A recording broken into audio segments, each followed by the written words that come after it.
মঙ্গলদ্বীপ জেলে নেচে গেয়ে বগুড়ায় কবিগুরু রবীন্দ্রনাথ ঠাকুরের ১৬৩তম জন্মবার্ষিকী উদযাপন করেছে কোমলমতি শিক্ষার্থীরা। কারো ভরাট কণ্ঠে কবিতা, কারো মাতাল করা বাঁশির সুর, আবার কখনো বা রবীন্দ্রসঙ্গীতের সাথে মনোমুগ্ধকর নৃত্য, সব মিলিয়ে এ এক ব্যতিক্রমী আয়োজন, যার সবকিছুই ছিল কবিগুরুর সম্মানে। সোনার বাংলা স্বপ্ন ও বাস্তবতা, রবীন্দ্রনাথ থেকে বঙ্গবন্ধু প্রতিপাদ্যে শিক্ষার্থীদের সাথে বিশ্বকবির জীবনাদর্শের এক অনন্য পরিচিতি সৃষ্টির লক্ষ্যে বৃহস্পতিবার বিকেলে প্রাণবন্ত এই আয়োজন করে Bogura police lines school and college. যে আয়োজনকে ঘিরে কবিগুরুকে যেন আবারও নতুন করে জানার সুযোগ পেয়েছিল শিক্ষার্থীরা। তার লেখা এত চলচ্চিত্র, অভিনয়, গান, নৃত্য সবকিছুর মাধ্যমে আমরা তাকে অনেক ভালোভাবে জানি। আমাদের আগামী প্রজন্ম যাতে তার সম্পর্কে জানতে পারে, তার বিভিন্ন লেখা সম্পর্কে সচেতন হয়, সেই ক্ষেত্রে আমাদের এই আয়োজন। রবীন্দ্রনাথ জয়ন্তীর মধ্য দিয়ে আমরা যা শিখলাম সেটা হচ্ছে রবীন্দ্রনাথ বিষয় সম্পর্কে আমরা অনেক কিছু জানতে পেরেছি। রবীন্দ্র জয়ন্তীর এই আয়োজনে শিক্ষার্থীদের বাংলা ও বাঙালিয়ানার সাথে কবিগুরুর যে আত্মিক সম্পর্ক তা আলোচনাতে তুলে ধরেন বক্তারাও। আমি নিশ্চিত করে বলতে পারি, পৃথিবীর ইতিহাসে এমন কোন কবি নেই যার সঙ্গে রবীন্দ্রনাথের তুলনা করতে পারি।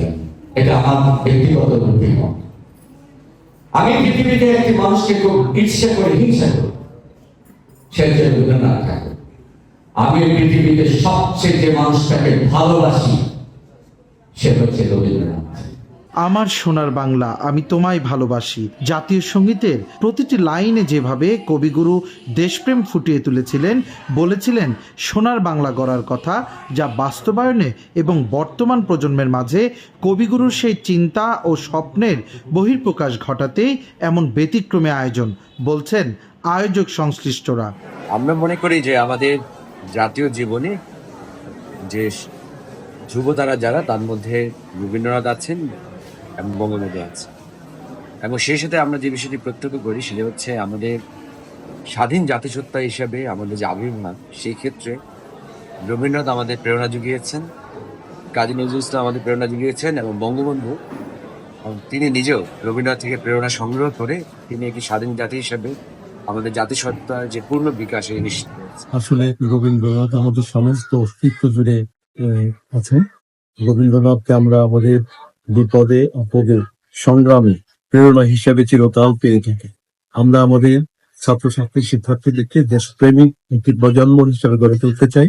মেধা আর মননের বিকাশে শুধু প্রাতিষ্ঠানিক শিক্ষাতেই আবদ্ধ না থাক আমাদের কোমলমতি শিক্ষার্থীরা। দেশের প্রতিটি স্থানেই তাদের জানার সুযোগ করে দেয়া হোক রবীন্দ্র নজরুলের মতো সাহিত্যের দিকপালদের জীবনী সম্পর্কে। এগিয়ে যাক বাংলাদেশ, আর বাস্তবায়ন হোক স্বপ্নের সোনার বাংলা, এমনটাই প্রত্যাশা সকলের।